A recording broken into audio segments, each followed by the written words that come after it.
Hello दोस्तों, इस YouTube channel पर आपका स्वागत है। एनटीपीसी एग्ज़ाम के लिए जीएस प्रैक्टिस सेट है। इस प्रैक्टिस सेट में जीएस के 40% है। आप इन 40% को लगाइएगा और कमेंट बॉक्स में यह बताइएगा कि आपने इन 40% में से कितने परसेंट सही किए हैं। तो कम समय में हम 40% को कवर करने वाले हैं, जो कि एनटीपीसी सिलेबस पर आधारित ही हैं। निम्नलिखित में से कौन मलेरिया पैदा करता है? आप आंसर को चुनते हुए चलिएगा। दूसरा विकल्प चुनने वाले विद्यार्थियों का राइट आंसर होगा प्रोटोजोआ के कारण मलेरिया पैदा होता है। प्रश्न नंबर नेक्स्ट है, मानव शरीर का ताप स्थायी थर्मोस्टेट स्थित होता है। तो फोर्थ ऑप्शन चुनने वाले विद्यार्थियों का राइट आंसर होगा हाइपोथैलेमस में। हाइपोथैलेमस में थर्मोस्टेट स्थित होता है। प्रश्न नंबर नेक्स्ट है, किसी अर्थव्यवस्था में मुद्रा के मूल्य और कीमत स्तर के बीच संबंध होता है? प्रतिलोम, अनुलोम, स्थिर, समानुपातिक। यदि आपने पहला विकल्प चुना है तो सही है, प्रतिलोम। अर्थव्यवस्था में मुद्रा के मूल्य और कीमत के स्तर के बीच प्रतिलोम का संबंध होता है। प्रश्न नंबर नेक्स्ट है, एलपीजी में मुख्य घटक होता है। तो दूसरा विकल्प चुनने वाले विद्यार्थियों का राइट आंसर होगा ब्यूटेन। प्रश्न नंबर नेक्स्ट है, सम गंभीर रेखाएं क्या दर्शाती हैं? तीसरा ऑप्शन यहाँ पर सही होगा गहराई। तो याद रखेंगे सम गंभीर रेखाएं। सम गंभीर रेखाएं जो है गहराई को दर्शाती हैं। तो गंभीर से याद रखेंगे कि ये गहराई को दर्शाती हैं। चलिए प्रश्न नंबर देखते हैं 6। संविधान की प्रस्तावना में भारत को निम्न में से किस रूप में घोषित किया गया है? तीसरा विकल्प चुनने वाले विद्यार्थियों का राइट आंसर हो जाएगा एक प्रभुत्व संपन्न समाजवादी पंथ निरपेक्ष लोकतांत्रिक गणराज्य। संविधान की प्रस्तावना में भारत को जो है इस रूप में घोषित किया गया है। प्रश्न नंबर 7 है, उस राज्य पुनर्गठन आयोग का अध्यक्ष कौन था जिसने भाषाई आधार पर राज्यों का पुनः सीमांकन करने की सिफारिश की थी? इम्पोर्टेंट प्रश्न है ये। तो पहला ऑप्शन यहाँ पर सही होगा फजल अली। प्रश्न नंबर नेक्स्ट है, मौलिक अधिकारों को भोगने को सुनिश्चित करने की जिम्मेदारी निम्नलिखित में से किसको सौंपी गई? उच्च न्यायालयों को, उच्चतम न्यायालयों को, सभी न्यायालयों को, उपरोक्त 1 और 2 दोनों को? यदि आपने फोर्थ विकल्प चुना है तो बिल्कुल सही चुना है। मौलिक अधिकारों को भोगने को सुनिश्चित करने की जिम्मेदारी उच्चतम न्यायालय को और उच्च न्यायालय दोनों को ही सौंपी गई है। ये मौलिक अधिकारों के रक्षक माने जाते हैं। चलिए प्रश्न नंबर नेक्स्ट है, विटामिन B1 से बेरी बेरी रोग होता है, इसका रासायनिक नाम क्या है? तो विटामिन B1 का रासायनिक नाम होता है थायमीन। दूसरा विकल्प यहाँ पर सही आंसर है। प्रश्न नंबर नेक्स्ट है,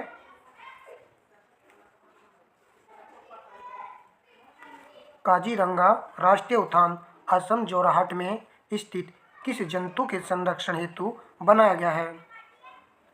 एक सींग वाला गैंडा, जंगली हाथी, कस्तूरी मृग, एशियाई हाथी। यदि आपने पहला ऑप्शन चुना है तो बिल्कुल सही आंसर है काजीरंगा राष्ट्रीय उद्यान, जो कि असम के जोरहाट में है और ये एक सींग वाला गैंडा के लिए संरक्षित है। प्रश्न नंबर नेक्स्ट है, निम्न में से कौन सी खरीफ की फसल है? तो फोर्थ ऑप्शन सही रहेगा बाजरा, मक्का। ये खरीफ की फसल है, जबकि चना ये रबी की फसल है। प्रश्न नंबर नेक्स्ट है, हिमाचल प्रदेश के किस जिले की सीमा चीन के साथ लगती है? तो हिमाचल प्रदेश का पूछा गया है कि इसकी सीमा इसके किस जिले की सीमा चीन के साथ लगती है? तो पहला ऑप्शन सही होगा किन्नौर जिले की सीमा चीन के साथ लगती है। प्रश्न नंबर नेक्स्ट है, रोगों को फैलाने वाले कीड़ों का क्या कहा जाता है या कीड़ों को क्या कहा जाता है? तो दूसरा सही है यहाँ पर वेक्टर। क्या कहा जाता है इनको? वेक्टर कहा जाता है। कि 40% का मामला है और 40% ऐसे ही आते हैं। यदि आप वहाँ पर 32 भी सही कर जाएंगे एग्जाम में तो बहुत ही अच्छा ये स्कोर रहने वाला है। निम्नलिखित में से कौन सा देश संयुक्त राष्ट्र सुरक्षा परिषद का अस्थायी सदस्य नहीं है? तो पहला विकल्प सही है ऑस्ट्रेलिया। यह है संयुक्त राष्ट्र सुरक्षा परिषद का अस्थायी सदस्य नहीं है। प्रश्न नंबर नेक्स्ट है, भारत में खनिज तेल के भंडार किस प्रकार की चट्टानों में पाए जाते हैं? भारत में खनिज तेल के भंडार, तो खनिज तेल के भंडार जो है अवसादी प्रकार की चट्टानों में पाए जाते हैं। दूसरे वाला विकल्प यहाँ पर सही हो जाएगा। प्रश्न नंबर नेक्स्ट है, संयुक्त राष्ट्र संघ की स्थापना 1945 में की गई थी। इसका मुख्यालय कहाँ है? तो थर्ड ऑप्शन यहाँ पर सही होगा, न्यूयॉर्क में है। प्रश्न नंबर नेक्स्ट लगाते हैं, को एक्सियल केबल का उपयोग किया जाता है। कंप्यूटर से भी 2 से 3 प्रश्न आपको NTPC एग्जाम में देखने को मिलेंगे। तो तीसरा विकल्प यहाँ पर सही है, केबल टीवी नेटवर्क में इसका उपयोग किया जाता है। तो केबल लिखा हुआ है और केबल यहाँ पर भी ऑप्शन में है, तो याद रहना चाहिए आपके। प्रश्न नंबर 18 है, वायुमंडल में ओजोन परत, तो ओजोन परत के बारे में कह रहा है। फोर्थ ऑप्शन सही है, ओजोन परत जो है पराबैंगनी विकिरण द्वारा पृथ्वी पर जीवन की रक्षा करती है। पराबैंगनी किरणों को ये पृथ्वी पर पहुंचने नहीं देती है। प्रश्न नंबर 19 है, ओजोन परत अवस्थित होती है। तो तीसरा विकल्प सही होगा, समताप मंडल में। प्रश्न नंबर 20 है, कांच एक अतिशीतित तरल है जिसका सबसे महत्वपूर्ण घटक है। तो कांच का एक महत्वपूर्ण घटक है, इसका नाम है सिलिका। तो तीसरे वाला विकल्प यहाँ पर सही होगा। प्रश्न नंबर देखते हैं नेक्स्ट,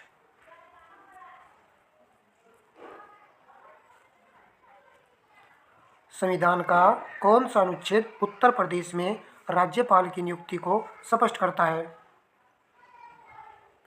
तो 21 का राइट आंसर होगा अनुच्छेद 155। तीसरा विकल्प सही होगा।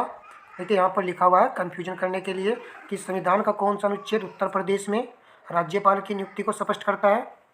तो देखिए, संविधान के अनुसार राज्यपाल की जो नियुक्ति होती है उसके लिए जो अनुच्छेद होता है वो होता है 155। उत्तर प्रदेश का यहाँ पर कोई भी रोल नहीं है, किसी भी राज्य में हो तो अनुच्छेद 155 के तहत ही राज्यपाल की नियुक्ति की जाती है राष्ट्रपति के द्वारा। प्रश्न नंबर नेक्स्ट है, किस ग्रह को लाल ग्रह भी कहा जाता है? तो पहला विकल्प चुनने वाले विद्यार्थियों का राइट होगा, मंगल ग्रह को। प्रश्न नंबर 23 है, किस प्रसिद्ध लेखक को शिला लेखकों का जनक कहा जाता है? शिला लेखकों का जनक किसको कहा जाता है? तो 23 का आंसर होगा पहला विकल्प, अशोक। अशोक को ही शिला लेखकों का जनक कहा जाता है। जानते होंगे कुछ विद्यार्थी 13 शिलालेख इसके। प्रश्न नंबर, स्वतंत्र भारत का प्रथम व अंतिम भारतीय गवर्नर जनरल कौन था? प्रथम और अंतिम कह रहा है, तो 24 का आंसर हो जाएगा तीसरे वाला विकल्प, चक्रवर्ती राजगोपालाचारी। प्रश्न नंबर 25 है, रविंद्रनाथ टैगोर द्वारा लिखित राष्ट्रीय गान जन गण मन सर्वप्रथम जनवरी 1912 में किस नाम से प्रकाशित हुआ था? तो बचपन से पढ़ते आ रहे हैं। दूसरा विकल्प सही होगा, भारत भाग्य विधाता।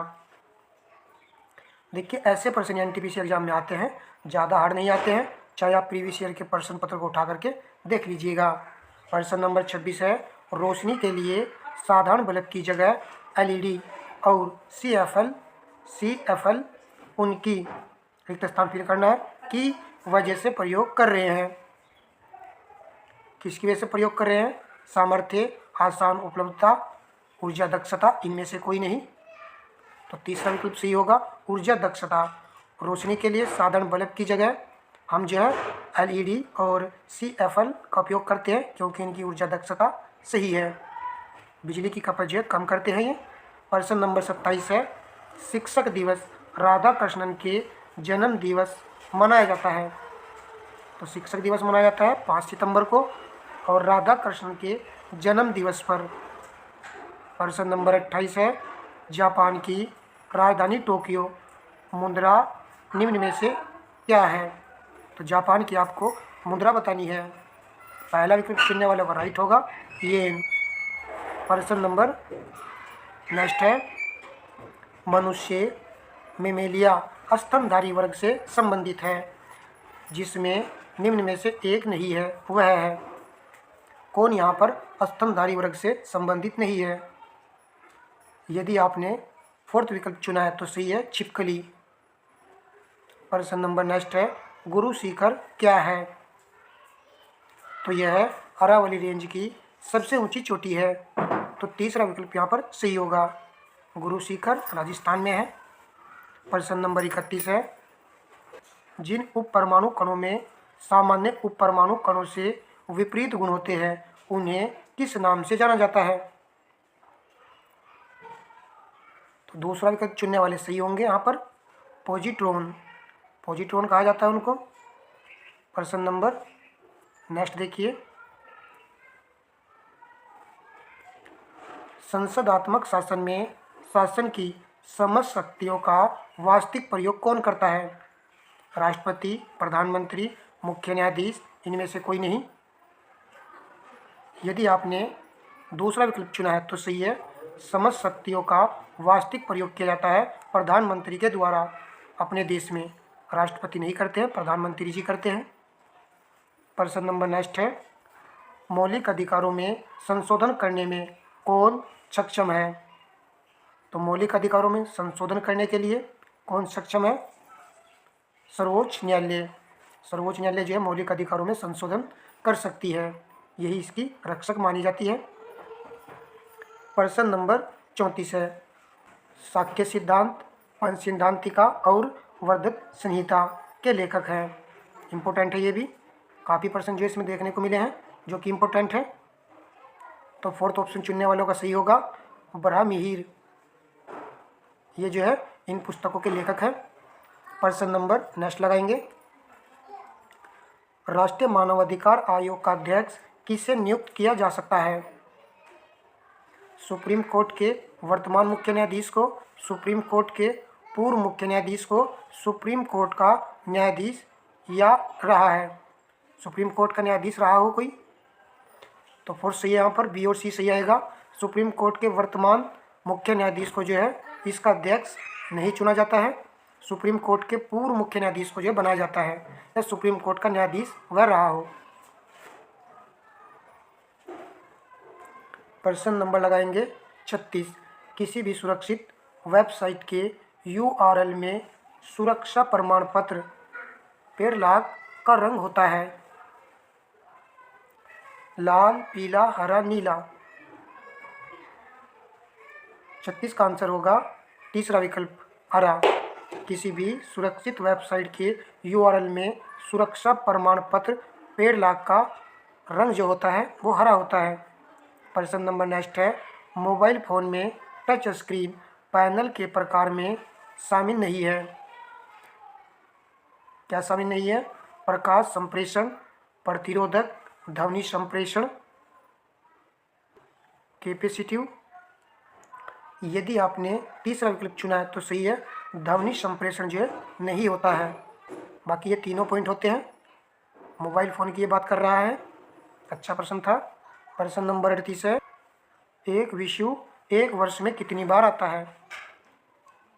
तो एक वर्ष में 2 बार आता है। दूसरे वाला विकल्प यहाँ पर सही होगा। प्रश्न नंबर नेक्स्ट है, ब्रिटिश अंग्रेजी ईस्ट इंडिया कंपनी ने खुद को भारत में कब स्थापित किया था? इम्पोर्टेंट प्रश्न है। पहला विकल्प सही होगा 1600 से 1612 तक में इसने जो है खुद को स्थापित किया था। प्रश्न नंबर 40 है, लोहे पर जंग लगना प्रक्रिया है, भौतिक प्रक्रिया है या रासायनिक प्रक्रिया है? तो लोहे पर जंग लगना रासायनिक प्रक्रिया के अंतर्गत आता है, भौतिक प्रक्रिया के अंतर्गत नहीं आएगा।